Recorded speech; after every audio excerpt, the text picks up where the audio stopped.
Ya, sahabatku, pagi ini kami kembali membahas topik-topik kesehatan untuk hari ini. Insya Allah kita akan mengusung tema itu tentang diabetes ya.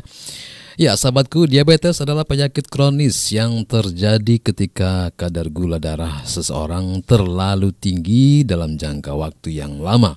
Hal ini disebabkan oleh gangguan dalam produksi atau penggunaan insulin, hormon yang diproduksi oleh pankreas untuk mengatur kadar gula darah.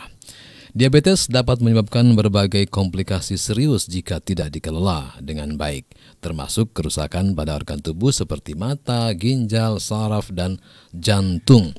Terdapat beberapa jenis diabetes yang paling umum adalah diabetes tipe 1, diabetes tipe 2, dan diabetes gestasional. Ya, sahabatku, untuk mengenal lebih penyebab, gejala, hingga cara mengatasi diabetes selengkapnya, alhamdulillah pagi ini sudah hadir di studio bersama saya Dr. H.M. Firdaus MMR. Selamat. Assalamualaikum warahmatullahi wabarakatuh. Selamat pagi Pak Dokter. Waalaikumsalam warahmatullahi wabarakatuh. Sehat ya, kita ketemu lagi di Selasa pagi ini untuk belajar bersama. Kali ini kita akan mengusung tema yaitu diabetes. Alhamdulillah hari ini kita beruntung memiliki Dr. Firdaus MMR selaku para pakar kesehatan yang akan memberikan wawasan yang berharga tentang diabetes ya. Insya Allah beliau akan menjelaskan secara rinci apa itu diabetes, jenis-jenisnya, penyebabnya, serta bagaimana cara pencegahannya. Setelah itu kita akan buka sesi tanya jawab dengan pendengar. Kira-kira apa nih untuk awalan Pak Dokter bisa memberi komentar dari apa yang tadi saya sebutkan di awal? Baik, terima kasih. Belajar kita pagi hari ini adalah bagaimana kita merubah persepsi saudara kita yang selama ini bahwa mengobati diabetes itu mereka cenderung adalah mengobati gejalanya, tapi bukan mengontrol gula darahnya. Jadi banyak kita dapati seseorang dengan diabetes dengan kadar gula tinggi, tetapi dengan karena tidak ada keluhan sehingga tidak mau berobat. Nah, kita akan berdiskusi. Nah, supaya kita itu dalam mengobati diabetes itu bukan fokus pada ada atau tidak ada keluhan, tetapi pada nilai gula darahnya. Nilai gula darahnya ya. Nilai gula darahnya. Iya. Izin menyapa pendengar ya. Silakan. Assalamualaikum warahmatullahi wabarakatuh. Waalaikumsalam warahmatullahi wabarakatuh. Alhamdulillah bisa belajar bersama kembali di program Sehatku di hari Selasa pagi. Semoga pendengar semua dalam keadaan sehat walafiat, sehat fisik, sehat raga, sehat jasmani dan walafiat. Sehat fisik kita mampu kita gunakan untuk beribadah, melakukan kegiatan-kegiatan yang positif, sehingga sehat kita akan sesuai dengan definisi sehat itu sendiri, yaitu sempurna jasmani, mental, dan sosial. Jadi dikatakan tidak sehat jika fisik kita kuat tetapi ternyata batin kita tidak sehat, atau sosial kita buruk, misalkan kita tidak bisa bermanfaat untuk orang lain. Semoga guru kita Buya Yahya dan keluarga diberikan sehat walafiat, umur panjang dalam ketaatan, dimudahkan semua urusan beliau, urusan dunia, urusan akhirat, utamanya urusan dakwahnya. Amin, Allahumma amin. Tema pagi hari ini ya seputar diabetes. Ya, kita banyak dapati saudara-saudara kita padahal punya gula darah yang sangat tinggi, tetapi hanya karena tidak ada keluhan maka dianggap tidak sehat, perlu berobat, tidak dianggap perlu ke dokter. Nah, perlu diketahui bahwa seseorang dengan diabetes, gula darahnya yang sangat tinggi, itu tidak serta-merta ada keluhan. Bisa jadi seseorang yang masih muda sudah mengalami diabetes, gula darahnya misalkan 300 atau 400, tetapi tidak ada keluhan apapun. Jadi masih tidak ada gejala. Karena apa? Jadi yang mengakibatkan keluhan-keluhan orang diabetes, gejala-gejala itu bukan kadar gulanya yang tinggi, tetapi rusaknya organ tubuh kita akibat gula. Ya, jadi bukan gulanya gitu. Kalau gulanya pada orang yang masih fisiknya, organ tubuhnya masih muda semua, gula tinggi pun tidak akan mengakibatkan keluhan apapun. Tapi keluhan itu akan hadir jika sudah ada gangguan pada pembuluh darah. Jadi pembuluh darahnya rusak akibat pekatnya gula darah yang berlangsung sangat lama. Nah, kalau gula darah itu sudah merusak pembuluh darah, maka organ apapun yang kemudian tersambungkan oleh pembuluh darah tersebut akan terganggu. Kalau gangguannya itu di pembuluh darah, misalkan di pembuluh darah yang mengarah ke mata, retina, maka nanti akan terjadi retinopati diabetes begitu. Jadi sel-sel mata yang sangat vital, sangat penting, tidak dapat asupan nutrisi, asupan oksigen yang baik karena apa? Pembuluh darahnya rusak. Rusak ya. Begitupun kalau kemudian yang terganggu adalah pembuluh darah di jantung, ya maka akan terjadi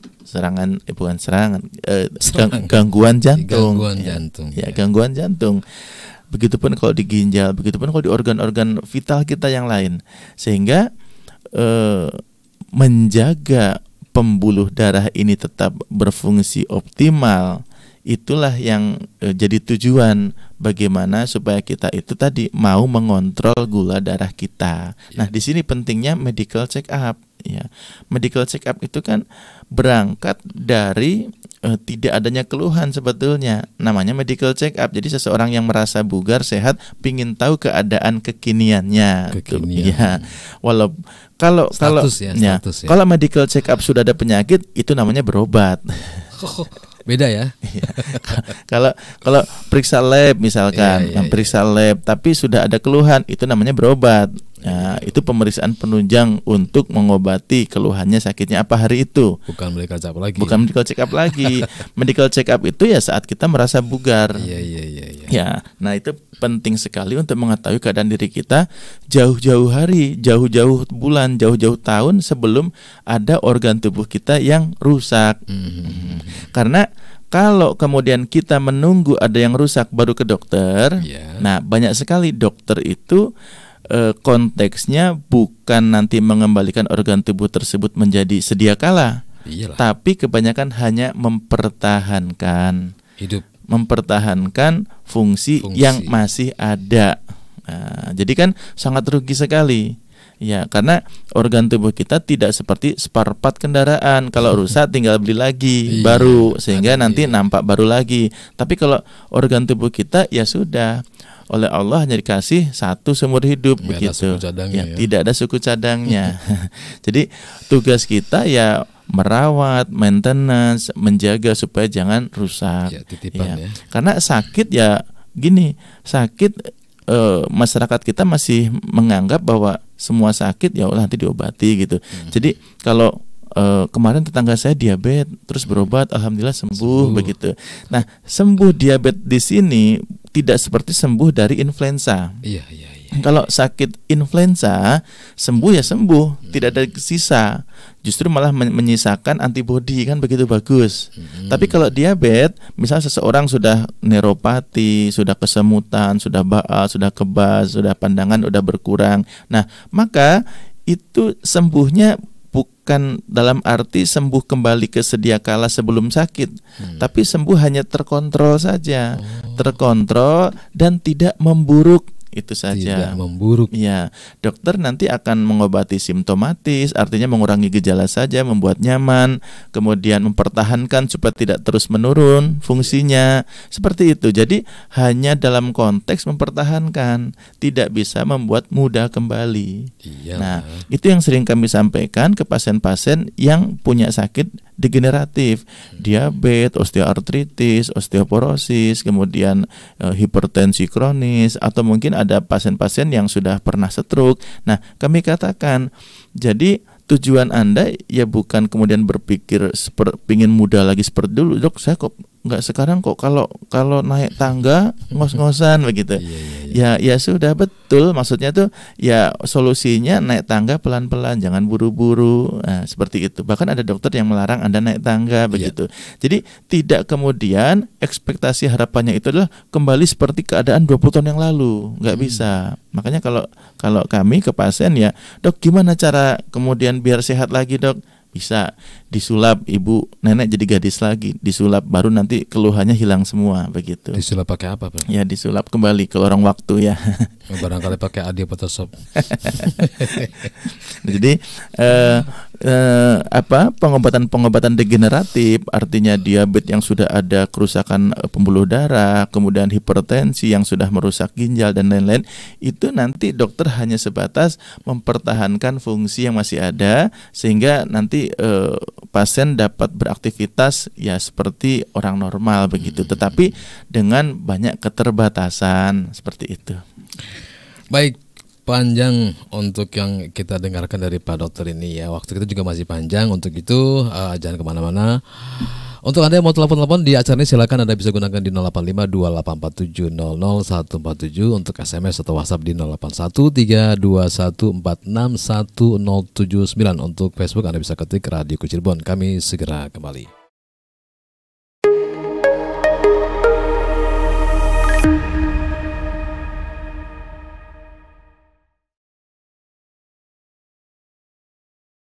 Radioku Inspirasi Spirit Hati. Kita masih membahas tentang diabetes ya. Tadi juga sudah kita dengar diabetes adalah penyakit kronis ya. Diabetes itu kalau nggak salah juga disebut dengan penyakit kencing manis gitu ya Pak Dokter ya. Betul ya? Betul. Kira-kira apa saja sih gejala awalnya? Pengen tahu juga sih. Baik. Nanti sebelum masuk ke gejala, iya. Nah, untuk semua saudara kita yang sudah usia 25, 30, 35, nah ada baiknya walaupun tanpa ada gejala. Iya. Nah, hendaknya kita tahu gula darah kita berapa. Jadi yang harus kita tahu itu adalah tekanan darah dan gula darah, itu pemeriksaan medical paling sederhana. Medical paling sederhana. Pemeriksaan gula darah ya. Iya, jadi tadi seperti disebutkan di awal bahwa medical check up itu adalah kita memeriksakan diri sebelum kita sakit. Jadi saat kita merasa bugar, sehat walafiat ini, kita periksa gula darah dan tekanan darah, itu namanya medical check up. Kalau kita sudah periksa gula darah tapi sudah ada keluhan, itu namanya berobat. Iya. Nah, sebelum ada keluhan-keluhan nanti yang akan saya sebutkan, dari yang mulai ringan sampai yang berat. Nah, maka apa yang harus dilakukan supaya kita itu tadi menjaga, mewaspadai dan medical check up tadi ya, yaitu ya dicek gula darahnya. Nah, pemeriksaan gula darah puasa.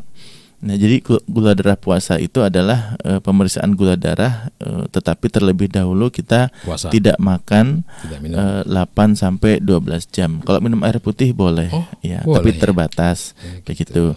Jadi dilarang makan yang mengandung berkalori lah begitu. Artinya supaya tidak mempengaruhi nanti nilai dari gula darah puasanya. Nah, jika kemudian didapati gula darah puasanya di bawah 70, nah itu namanya hipoglikemi. Nah, itu biasanya orang sudah cenderung mau pingsan biasanya. Jadi kalau kita keringat dingin, berkunang-kunang, kemudian lemes, nah itu bisa jadi gula darahnya sangat rendah. Jadi di bawah 70 itu orang yang lemes sekali. Nah, normalnya berapa gula darah puasa? Yaitu 70 sampai 100. Itu gula darah puasa yang normal. Nah, kalau 100 sampai 120, nah itu prediabetes lah begitu. Nanti di atas 120, nah baru diabetes begitu. Jadi ada prediabetesnya. Jadi ibarat traffic light itu lampu merah, enggak langsung merah tapi ada kuning dulu begitu. Jadi ada keadaan-keadaan diri kita itu belum masuk ke diabetes tetapi ada di keadaan pre. Jadi persiapan untuk masuk diabetes. Atau pre. Iya betul. Pre-diabetes bahasanya begitu. Pre-diabetes. Nah, tetapi ada ya kelemahan-kelemahan dalam pemeriksaan gula darah yang sewaktu dan puasa tadi, karena tetap akan tidak seakurat jika kita pemeriksaan ada yang namanya pemeriksaan HbA1c. Jadi kalau HbA1c itu pemeriksaan gula darah, HbA1c-nya itu menggambarkan gula darah kita selama 3 bulan. begitu. Nah, ada yang namanya pemeriksaan gula darah sewaktu. Kalau sewaktu itu adalah ya kapan kita ingin periksa tanpa terencana, kita periksa gula darah sewaktu. Tapi ini ya biasanya hanya untuk ingin tahu sesaat ya, tapi tidak bisa untuk menegakkan diagnosa. Ya, karena bisa jadi nilainya itu ya didapat dari apa yang kita makan tadi. Kalau kita tadi makan habis pesta ya bisa jadi gula darah sewaktunya bisa tinggi begitu. Ya. Sehingga tidak bisa dijadikan acuan lah untuk seseorang itu diabetes atau tidak. Kemudian ada pemeriksaan tes toleransi glukosa oral. Jadi setelah puasa 8 jam sampai 12 jam tadi, kemudian seseorang diberikan larutan gula 75 mg. Nanti kalau nilainya itu di atas 200, nah mungkin seseorang itu diabetes begitu. Jadi memang normal orang itu kalau habis mengkonsumsi gula, nah itu akan naik gulanya, tetapi ya tidak terlalu tinggi seperti itu. Kalau tinggi ya mungkin seseorang diabetes. Nah, yang paling akurat tadi HbA1c. Jadi kalau HbA1c itu seseorang tidak perlu penasaran lagi untuk cek gula tiap hari atau tiap minggu atau tiap bulan, tetapi cukup HbA1c saja 3 bulan. Itu menggambarkan gula darah 3 bulan itu. 3 bulan sekali maksudnya? Ya boleh. Jadi untuk kalau 3 bulan sekali itu untuk ngukur. Jadi kan gini, misalkan seseorang HbA1c-nya ternyata diabetes, lalu nanti akan dapat intervensi medis kan, baik itu bisa sifatnya dengan obat atau hanya mungkin perubahan perilaku gaya hidup. Nah nanti evaluasinya adalah per 3 bulan HbA1c-nya saja begitu. Nah HbA1c normal itu berapa? Di bawah 5,7. Di bawah 5,7. Ya, terus kemudian 5,7 sampai 6,5 itu prediabetes. Nah, di atas 6,5, nah itu diabetes. Bahkan ada yang sampai 10, 11, 12 begitu. Dok, kok nilainya itu 5678? Kok bukan bisa. Kan gula itu kan 120, 200 gitu kan. Nah, memang ya itu dari sananya begitu. Cuma ada rumus konversi sederhana. Jadi kalau HbA1c itu dikalikan saja 20 atau 25. Jadi contoh misalkan gini, ternyata HbA1c kita 6. Berarti rata-rata kita harian berarti 120. 120 ya. Kali 20 ya. Kali 20. Seperti itu. Jadi kalau misalkan ada yang HbA1c-nya 10, berapa? Hariannya 200. Wow. Seperti itu. Sudah petanda diabetes dong. Ya. 200 itu artinya kan itu rata-rata. Artinya rata-rata, mungkin dia bisa 300, bisa ada kalanya kalau pagi mungkin di bawah kan begitu. Ya, jadi rata-ratanya. Nah, bisa untuk evaluasi. Jadi semua pemeriksaan gula darah itu untuk evaluasi. Tetapi tetap yang paling akurat HbA1c tadi. Karena akan tidak dipengaruhi oleh makanan yang kita konsumsi 1, 2, 3 hari ke belakang, seperti itu. HbA1c juga bisa di klinik ada ya dokter ya? Ada. Jadi HbA1c itu kalau agak mahal sedikit, tetapi ya sebetulnya lebih akurat dan lebih efektif. Sekarang kalau misalkan HbA1c sekitar 120.000 atau 150.000 rupiah gitu. Itu kan daripada misalkan seseorang cek gula darah mungkin setiap minggu gitu kan, setiap pekan. Nah, jadi bisa dikali ya. Iya. Kalau mau efisien gitu, efektif, dan itu lebih akurat begitu. Itu lebih akurat. Dan tentunya nilainya apa, hasilnya bisa langsung jadi hari itu juga ya. Betul. Nah, dan tentunya nanti akan disandingkan dengan keluhan-keluhan yang ada. Jadi bisa jadi seseorang misalkan gula darahnya ternyata rendah nih, 100. Tetapi kok dokter selama ini saya tuh kalau tiap malam terbangun pipis sampai 2-3 kali, 4 kali. Kemudian kok saya haus terus misalkan. Kok saya lemes terus padahal makannya banyak begitu. Lapar terus. Nah, jadi ada gejala-gejala klinis walaupun misalkan hasil labnya ternyata pas saya cek gula darah di apotek normal dokter begitu. Nah, hal-hal yang beginilah yang kemudian baiknya periksa HbA1c. Jadi untuk menegakkan bahwa saya itu diabetes atau bukan, saran kami HbA1c saja. Kalau pemeriksaan yang di jari, ambil darah itu ya hanya untuk evaluasi, ya penasaran, kita pengen tahu nih hari ini berapa sih begitunya. Jadi pakai cek gula darah sederhana begitu. Nah, apa yang dilakukan jika seseorang ternyata, dok, saya tuh nggak ada keluhan apapun, tapi kok HbA1c saya kok 6 ya dok, kata dokter prediabetes gitu kan. Nah, maka langsung dikoreksi banyak hal, gaya hidup, perilaku, seperti itu. Jadi tidak serta-merta juga seseorang yang diabetes pun harus obat. Jadi tetap dokter itu akan mempertimbangkan ini mampu nggak tanpa obat dulu, gitu. Tetapi dengan evaluasi ketat. Iya, jadi dok boleh nggak herbal? Ya sangat boleh gitu kan, sangat boleh selama dilakukan evaluasi yang ketat begitu. Jadi kan tadi ada evaluasi HbA1c per 3 bulan. Jadi boleh seseorang mengkonsumsi obat herbal, tapi nanti dicek nih HbA1c-nya ada penurunan atau tidak. Kalau ternyata bukan turun tambah naik, ya sudah tinggalkan herbal tersebut. Mungkin satu herbal tersebut tidak cocok untuk Anda pribadi, begitu. Untuk yang lain mungkin cocok. Kan begitu. Setiap orang itu punya reaksi terhadap obat, terhadap makanan, terhadap herbal itu masing-masing. Ya cocok dan tidak cocok itu ya itu tergantung pada keadaan tiap orang berbeda-beda. Jadi bisa jadi untuk tetangga Anda cocok, untuk Anda tidak cocok begitu. Ya jangan diterusin begitu. Jadi jangan ngambil patokan berdasarkan pengalaman teman, pengalaman saudara. Dok, teman saya pakai ini dok, pakai rebusan apa gitu ya.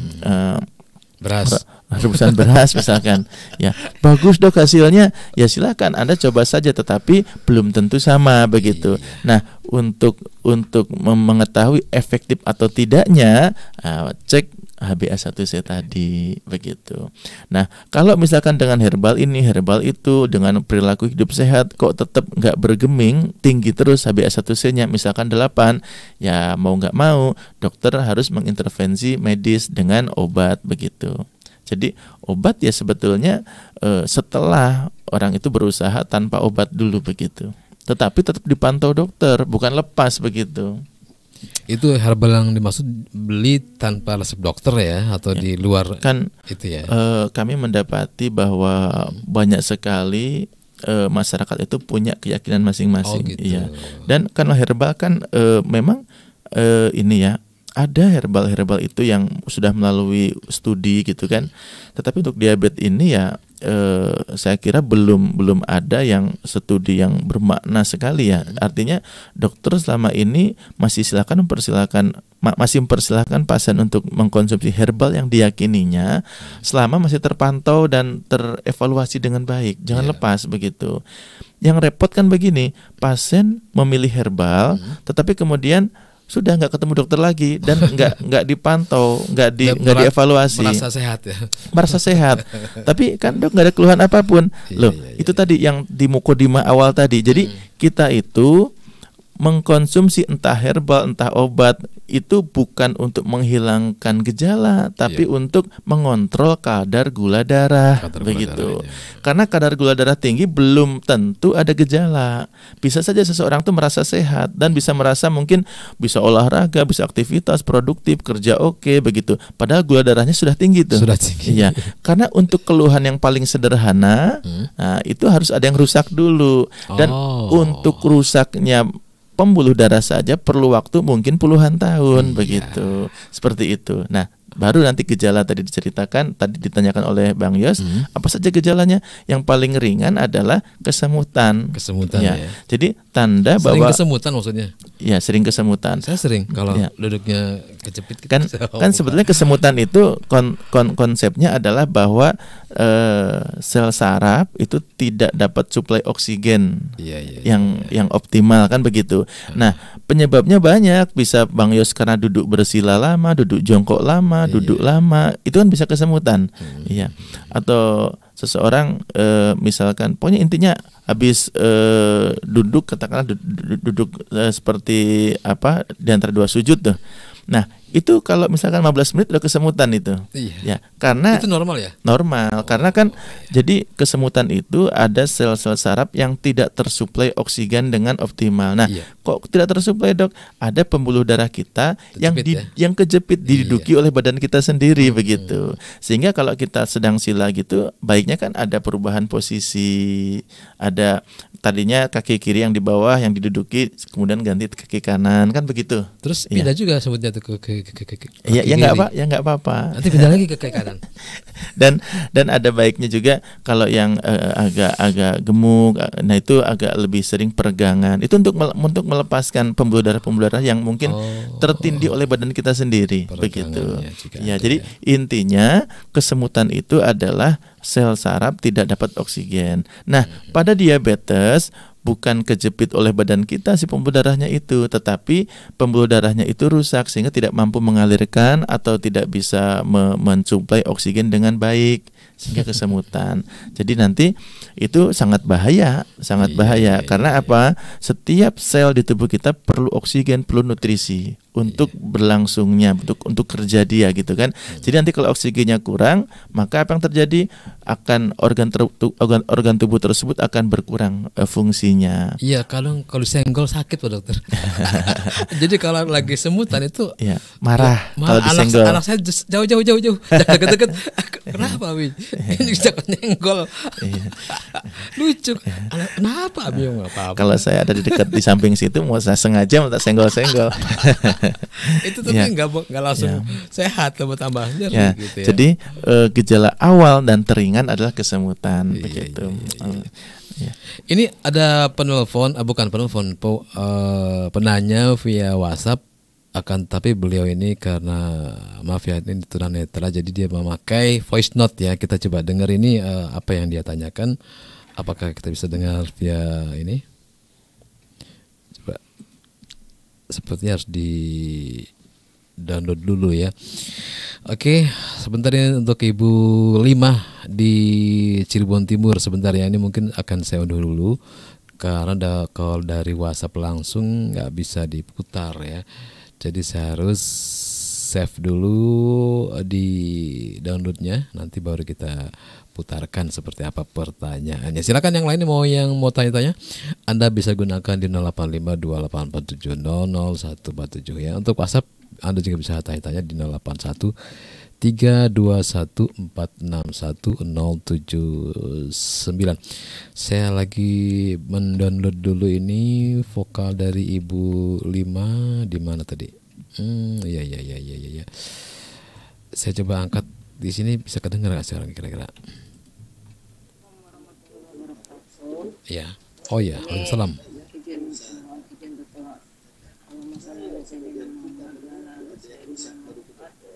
Izin bertanya Pak Dokter, ini saya Halimah dari Cirebon Timur.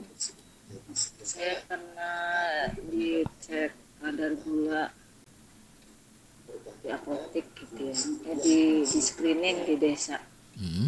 Itu tertinggi pernah 212. Tapi selanjutnya saya sering cek gitu ya. Ini normal terus gitu karena saya diet makanan gitu. Saya kenanya kayaknya kurang lebih tahun 2019. Waktu itu saya terasa di jari kaki kanan kelingking sama jari manis itu kebas gitu. Sekarang masih gitu.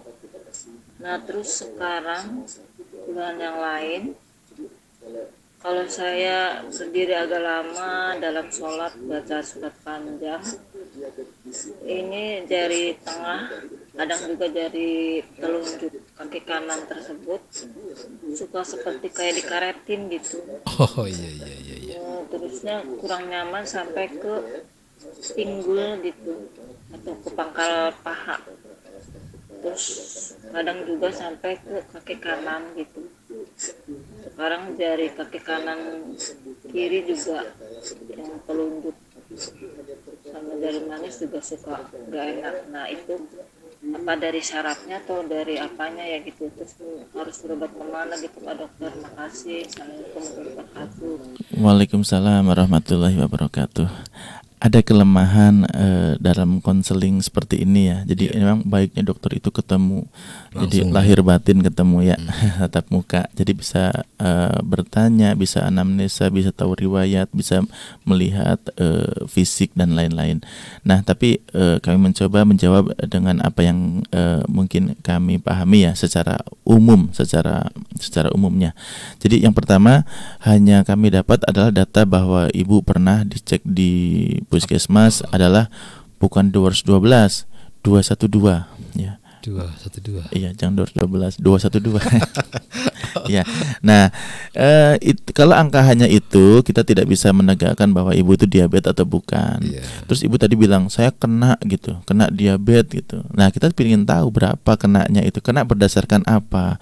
Kalau hanya bisa misalkan hanya keluhan saja, kesemutan, rasa seperti kebas, seperti dikaretin misalkan, belum tentu juga diabetes begitu. Belum tentu diabetes. Jadi kesemutan itu adalah salah satu ciri diabetes, tetapi diabetes salah satu gejalanya kesemutan, tapi tidak semua kesemutan adalah diabetes begitu ya. Jadi faktor lain banyak begitu. Jadi saran kami tadi untuk menegakkan diabetes atau bukan, ibu cek HbA1c. Nah, tapi kalau ibu punya misalkan BPJS, bisa digunakan ibu itu untuk bersilaturahmi ketemu dokter penyakit dalam. Intinya harus ditegakkan dulu nih sakitnya apa begitu.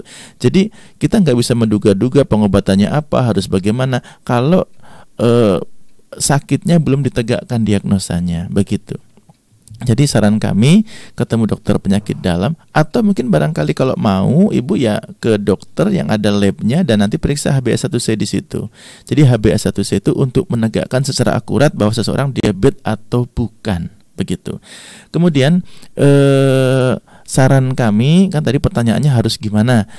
Ibu ke dokter yang ada labnya, lalu kemudian nanti ikuti saja alurnya begitu. Jadi gini Bu, untuk bisa ibu merasa nyaman dengan apapun yang direkomendasikan dokter, kan biasanya pasien tuh gini, dok saya tuh takut kalau ke dokter itu adalah nanti disuruh ini, suruh itu, cek ini, cek itu, takut ya. Jadi gini, saat kita sudah berdoa ingin sehat, yakini bahwa kita dipertemukan dokter itu pun itu yakini, itu jawaban doa kita. Bahkan dokter nanti ngomong apa, nulis apa, merekomendasikan apa, husnudon. Itu adalah mungkin Allah ngasih ilham lewat lisannya dokter tersebut begitu. Jadi kita nyaman dengan dokter itu, tidak merasa nanti dokter tuh ngerepotin saya begitu. Ya seperti itu. Karena dokter itu ya Anda ngerepotin dokter. Ya, karena dokter itu akan memberikan rekomendasi, memberikan obat dan lain-lain itu juga ya untuk pasien gitu, seperti itu. Jadi ikuti saja. Bahkan kami pernah mendapati banyak pasien itu merasa kalau berobat itu ribet begitu. Berobat itu ribet. Nah, saya katakan bahwa amalan orang sakit adalah ya berobat begitu. Jadi kalau berobat itu tidak sekedar kita hanya mencari sehat untuk kepentingan pribadi individu, membuat nyaman, tapi tidak ada nilai ibadah di situ. Luar biasa. Orang berangkat berobat itu bismillah, nyari ikhtiar. Itu adalah satu ekspresi dari ridho juga begitu. Tidak putus asa berarti. Jadi kan kewajiban orang sakit adalah ya berobat begitu. Berobat. Jadi nanti ikuti saja. Bahkan misalkan setiap uang yang dikeluarkan untuk berobat, jika memang tadi niatnya adalah niat dari rumah bismillah untuk mencari sehat, mencari sembuh.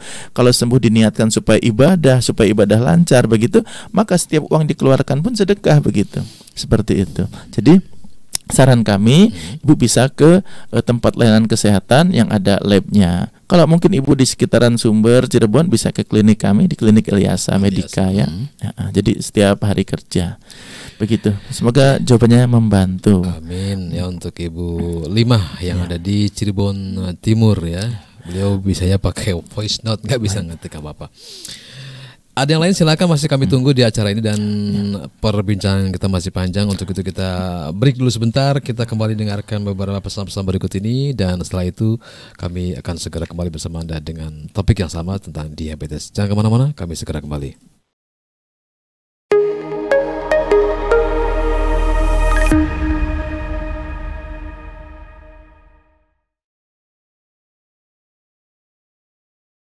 Radioku Inspirasi Spirit Hati. Iya, masih bersama Sehatku sampai dengan jam 7 pagi nanti. Dan untuk Ibu Lima yang ada di Tribun Timur sana, semoga sehat-sehat selalu ya. Terima kasih atas pertanyaannya dan mudah-mudahan jawaban dari Pak Dokter tadi bisa membantu ya. Untuk yang lainnya masih kami tunggu untuk Anda yang ingin bertanya-tanya. Kalau boleh saya tahu nih Pak Dokter, kira-kira apa saja nih komplikasi yang bisa terjadi akibat diabetes ini? Baik, komplikasinya kan tadi ya, diabetes itu kan merusak pembuluh darah. Wow. Jadi pembuluh darah itu tugasnya menyampaikan oksigen, nutrisi ke semua sel di seluruh tubuh. Iya. Iya, ke semua sel di seluruh tubuh. Nah, kalau kemudian sel-sel yang tidak tersuplai oksigen itu adalah sel-sel di organ tubuh kita yang penting, maka organ tubuh kita yang penting tersebut fungsinya menurun. Nah, misalkan ternyata mati ya, yang ya nanti kemudian mati. Fungsinya gitu. Ya, kan semua itu berproses. Jadi untuk sakit parah itu ya diawali sakit ringan kan begitu. Nah, jika kemudian pembuluh darah yang rusak adalah di pembuluh darah mata, nanti maka akan ada namanya penyakit retinopati diabetes. Jadi sebetulnya sel-sel seluruh tubuh itu rusak, cuma karena kalau sel yang mungkin bukan di organ yang vital, ya kita seakan-akan tidak ada keluhan, tidak bermakna. Paling ya keluhannya misalkan di kulit nih sering gatal, disukai jamur. Nah itu komplikasi diabetes ya. Tapi kalau untuk panca indera kita yang kemudian menurun fungsinya, nah itu baru kita kemudian jadi panik begitu. Iya. Jadi kalau sudah menyerang misalkan pembuluh darah mata, nanti retinopati diabetikum. Jadi bisa kebutaan karena sebuah diabetes yang tidak terkontrol begitu. Kalau kemudian nanti yang rusak adalah pembuluh darah di jantung, ya fungsi jantung kita menurun. Jadi sel-sel jantung tidak dapat suplai oksigen yang optimal, sehingga nanti ya mulai gejala-gejala seperti yang dirasakan oleh yang sakit jantung. Karena apa? Karena penyempitan pembuluh darah begitu. Nah, kalau kemudian rusaknya di pembuluh darah ginjal, ya nanti ginjalnya fungsinya menurun. Nah, bahkan bisa menjadi gagal ginjal kan begitu. Jadi ternyata hampir semua penyakit yang ada di tubuh kita itu bisa diawali dari sebuah diabetes begitu. Jadi begitu pentingnya diabetes ini. Dan kalau sudah rusak, itu dokter ya nanti tidak bisa mengembalikan ke sedia kala. Yang bisa dilakukan dokter hanya mempertahankan fungsi yang masih ada. Nah, oleh sebab itu, kapan dok harus mulai ini saya hidup sehat? Ya sekarang gitu, jangan nunggu sakit begitu. Kalau kita disiplin kesehatan, berperilaku hidup sehat, pola hidup sehat, kok nunggu sakit? Itu tadi berarti konteksnya mempertahankan fungsi yang tersisa. Mempertahankan fungsi yang tersisa. Ya, bukan mencegah sakit seperti sekarang. Yang kita kalau masih sehat, kemudian kita berperilaku hidup sehat, berarti ini mencegah sakit kan, betul. Nah, konsepnya mencegah sakit. Tapi kalau udah sakit itu mempertahankan fungsi yang tersisa. Karena bukan seperti bukan seperti batuk flu yang kemudian minum obat kemudian sembuh, malah justru bagus, ada antibodi yang tertinggal, yang tersisa sehingga kita lebih kuat. Jadi kalau lebih sering flu ya lebih kaya akan antibodi tubuh kita. Tapi kalau sakit diabetes ya jangan. Beda ya. Beda. Dia merusak sudah. Jadi tidak bisa lagi ke sedia kala begitu. Tadi pertanyaannya adalah gejala-gejala ya, yang kesemutan. Komplikasinya ya tadi berarti seluruh tubuh kita itu bisa terganggu oleh diabetes dari mulai penglihatan, kemudian panca indera kita, kemudian ginjal, liver, jantung, seperti itu bisa menjadi komplikasi dari diabetes. Kemudian yang paling ditakutkan nih, sehingga orang itu jadi gini, banyak saudara kita itu kalau masih sehat nih, padahal diabetes dia masih sehat, masih sehat artinya belum ada keluhan maksudnya. Dia tidak merasa perlu untuk ke dokter. Kemudian kesemutan ke dokter, kemudian kesemutannya hilang, selesai minum obatnya, gitu kan. Dia jadi minum obat itu berdasarkan keluhan, bukan berdasarkan nilai laboratorium yang jadi patokan. Kalau ada keluhan baru ya. Ya, nah nanti kemudian baru kalau sudah ada luka nggak sembuh, baru dia bilang panik begitu, panik ya. Apalagi kalau luka basah dan kemudian dokter harus merekomendasikan amputasi, baru panik banget ya, takut begitu, baru disiplin begitu loh. Nah maksud kami, kenapa tidak disiplin sehat itu saat kita masih sehat saja begitu. Jangan nunggu kalau sudah sakit. Ya, kalau sudah sakit itu ya sudah tadi.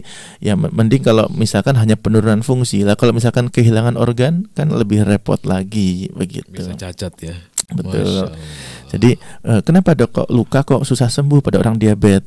Itu tadi karena gini, luka itu kan untuk sembuh dia perlu metabolisme, perlu oksigen, nutrisi, perlu kemudian mekanisme penyembuhan yang itu membutuhkan lancarnya aliran darah. Tapi kalau orang diabetes itu kan pembuluh darahnya sudah rusak, sehingga oksigenasi kurang, nutrisi kurang. Harusnya ada sel baru yang tumbuh, sel-sel penyembuh, tapi ini tidak tumbuh, sehingga membusuk begitu. Jadi kan sebetulnya luka itu akan sembuh ya sebetulnya menunggu sel baru begitu. Sekarang gini, misal ada luka di tubuh kita, luka sayat misalkan.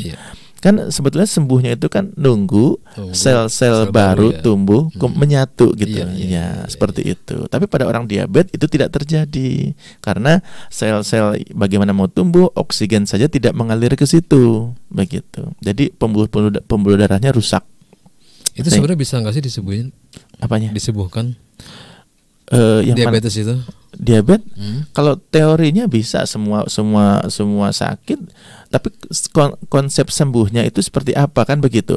Kalau misalkan ginjal seseorang sudah rusak karena diabetes, maka konsep sembuhnya bukan kemudian ginjal kembali muda lagi seperti dulu gitu kan. Jadi konsep sembuhnya mungkin stabil di situ. Stabil saja begitu, stabil saja. Nah itu ya, jadi jangan sampai kita itu disiplin ke dokter kalau sudah ada komplikasi. Nah tadi mungkin sambil menunggu pertanyaan yang masuk ya, sambil menambahkan mungkin tadi apa yang harus dilakukan oleh penanya tadi ya. Jadi yang penting itu pola hidup sehat. Jadi penuhi hak-hak tubuh kita. Hak tubuh kita apa saja sih? Dapat apa? Ya mata kita dapat vitamin A, otot kita butuh vitamin B, kemudian sistem panca indera kita misalkan butuh vitamin C, vitamin E, vitamin D untuk tulang kita. Nah penuhi itu saja. Kemudian tubuh kita perlu tenaga. Jadi makan itu ya untuk memenuhi hak tubuh kita. Sehingga ya konsep makan itu wajib kok menurut saya begitu. Jadi konsep itu wajib, bukan mubah lagi. Karena kalau mubah nanti seseorang bisa saja, saya kan bisa makan dan tidak makan dok. Tapi kalau makan itu konsepnya adalah memenuhi hak tubuh kita supaya sehat, supaya nanti bisa ibadah, bisa berbuat baik, bisa melakukan aktivitas bermanfaat, maka jadi hukum makannya wajib begitu. Bahkan mungkin udah lama nih saya nggak makan wortel misalkan, ya nggak apa-apa. Itu niatkan supaya kemudian makan wortel itu untuk mensuplai, memenuhi hak sel mata kita untuk dapat vitamin A begitu. Niatkan supaya bahwa kalau kita penglihatan sehat, maka kita akan bisa buat baca Quran, bisa melihat keagungan penciptaan Allah dan lain-lain gitu. Seperti itu. Niatnya ibadah. Ya ini ada penelpon masuk, kita coba angkat ini dari siapa? Assalamualaikum. Waalaikumsalam. Dengan siapa di mana? Ibu Nunung. Ibu Nunung. Di mana? Wanasaba Kidul. Wanasaba Kidul ya, bukan sampiran ya. Salah nih. Salah ketik ini. Salah alamat. Silakan Bu Nunung, ada yang mau ditanyakan langsung kepada Dokter Firdaus. Dokter. Ya, silakan. Assalamualaikum warahmatullahi wabarakatuh. Waalaikumsalam warahmatullahi wabarakatuh. Dokter sehat selalu. Alhamdulillah. Saya juga minta didoain biar sehat. Amin. Sehat semuanya insyaallah. Ya, amin. Usia saya sekarang 66 tahun. Nah, saya tuh sekarang tuh rutin berobat jantung. Memang kata dokter jantung sih nggak begitu berat lah. Cuman karena usia, jadi jangan bosen, tiap bulan harus kontrol. Nah, saya waktu sebelum pensiun tuh ya sering itu periksa darah, kolesterol, ya semuanya alhamdulillah normal. Cuman kalau ini untuk diabetes itu yang diragukan tuh satu kalau malam kencing tuh dok, kadang 3 kali 4 kali. Tapi waktu periksa darah tuh katanya enggak.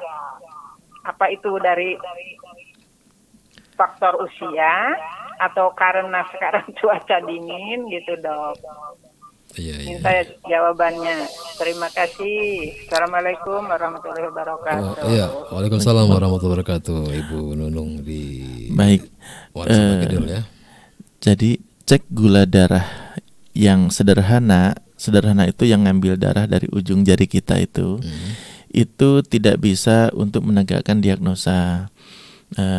Jadi untuk memastikan bahwa kita diabetes atau bukan, saran kami periksa HbA1c. Jadi HbA1c itu kalau misalkan di bawah 5,7 normal, 5,7 sampai 6,5 itu berarti pre-diabetes, dan di atas 6,5 itu diabetes. Karena kalau nanti berdasarkan pemeriksaan gula darah sederhana yang di jari itu banyak sekali yang kemudian mempengaruhi. Bisa jadi tiga hari ke belakang kita makan sesuatu, atau mungkin 3 hari ke belakang kita kebetulan disiplin nggak makan sesuatu yang menaikkan gula, sehingga saat kita cek gula darah puasa sekalipun, atau mungkin gula darah sewaktu, atau mungkin 2 jam habis makan, bisa saja nilainya normal, tetapi tidak bisa menggambarkan keadaan nilai gula darah kita selama 3 bulan begitu. Tapi kalau udah periksa HbA1c itu kita sudah tenang, artinya gini, kita sudah pasti akurat, insya Allah nilai itu sudah menggambarkan kita diabetes, prediabetes, atau mungkin ya kita normal begitu. Nah kemudian gejala seperti buang air kecil di malam hari yang sering, memang itu salah satu simptom atau gejala diabetes. Tetapi tidak semua kencing di malam hari adalah diabetes. Bisa jadi tadi betul faktor usia, kemudian faktor cuaca dingin, atau mungkin habis makan atau minum konsumsi apa sebelumnya. Misalkan kalau ngeteh atau ngopi itu lebih cenderung nanti akan banyak buang air kecil. Seperti itu. Jadi saran kami ke dokter lagi untuk minta aja cek HbA1c-nya begitu. Untuk jantung, jadi kalau kami sering mengedukasi pasien adalah semua jantung itu akan sakit. Tanda petik di sini sakit bukan sakit yang harus diobati ya, artinya menua. Jadi kalau konsep sakit adalah menurunnya fungsi, ya semua orang tuh bakal sakit karena semua orang menua begitu. Dulu mampu lari-lari, ngejar ayam, manjat pohon, manjat genteng. Sekarang di usia 60-70 ya sudah nggak boleh lagi seperti itu. Kalau kemudian memaksakan manjat genteng atau ngejar ayam akan ngos-ngosan begitu. Dan ngos-ngosannya itu bukan penyakit begitu. Tapi memang sesuatu yang sudah memang manusiawi gitu. Jadi keadaan tubuh kita akan terus menurun setelah usia 45, 50, 55, 60 begitu. Yang kita harus lakukan adalah jangan membebani jantung, itu saja. Jadi beban jantung itu 2 hal. 1, aktivitas fisik yang berat, yang kedua berpikir berat begitu. Jadi orang yang sudah usia lanjut 50, 55, 60, 70 itu hanya boleh aktivitas yang ringan begitu. Saja, ya. Dan hanya boleh berpikir yang ringan, hanya boleh gembira, syukur, senang, gembira saja. Jadi jangan lagi ada mikirin sesuatu yang sangat dalam dan kemudian membuat cemas, gelisah, khawatir, panik, takut dan lain-lain. Itu akan membebani jantung. Ya memang seperti itu ya. Ibu boleh kalau barangkali mau simple, Ibu di Wanasaba bisa ke klinik bisa kami saja. Ya, di Elyasa Medika ada cek HbA1c. Nanti ngobrol sama kami ya. Baik. Semoga membantu, sehat selalu, sehat semuanya. Ya, doakan kami juga ya. Iya. Baik, terima kasih untuk Ibu Nunung di Wanasaba Kidul. Semoga jawaban dari Pak Dokter tadi bisa membantu ya. Untuk lebih lengkapnya mungkin Ibu Nunung bisa datang ke tempat praktek Pak Dokter Firdaus di Klinik Elyasa, Jalan IR Soekarno ya. Pokoknya pintu masuk perumahan PCL, masuk ke kanan sedikit aja. Baik, sebelum kita dengarkan kesimpulan untuk hari ini, kembali kita dengarkan dulu pesan-pesan berikut ini. Kami segera kembali.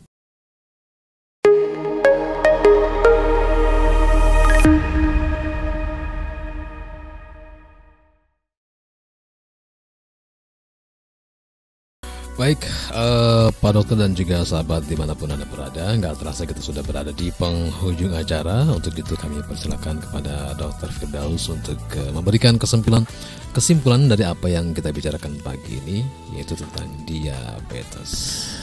Baik, diabetes itu ditandai dengan tingginya gula darah kita, gula darah di tubuh kita, dan yang paling dikhawatirkan adalah bahwa diabetes itu misalkan seseorang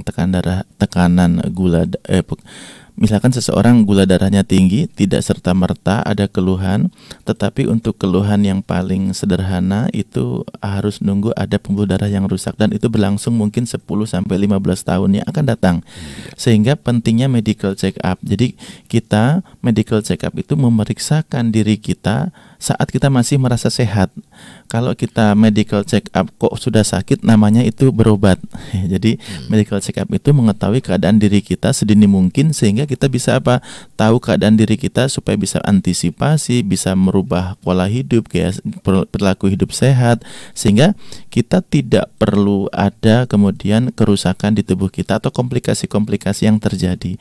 Karena kalau sudah terjadi komplikasi, sudah terjadi kerusakan-kerusakan organ tubuh kita karena diabetes, nanti konsep pengobatannya adalah dokter hanya mempertahankan fungsi yang masih ada, bukan mengembalikan ke sedia kala. Jadi pentingnya sekali kita berperilaku hidup sehat, medical check up secara teratur, dan niatkan bahwa badan ini, jasmani ini adalah titipan dari Allah yang harus kita jaga dan harus kita jauhkan dari sakit. Tujuannya apa? Supaya kita tetap bisa melakukan aktivitas yang bermanfaat, beribadah, menolong sesama, dan pada akhirnya badan kita ini bisa kita gunakan untuk meraih ridho Allah Subhanahu wa taala. Semoga bermanfaat.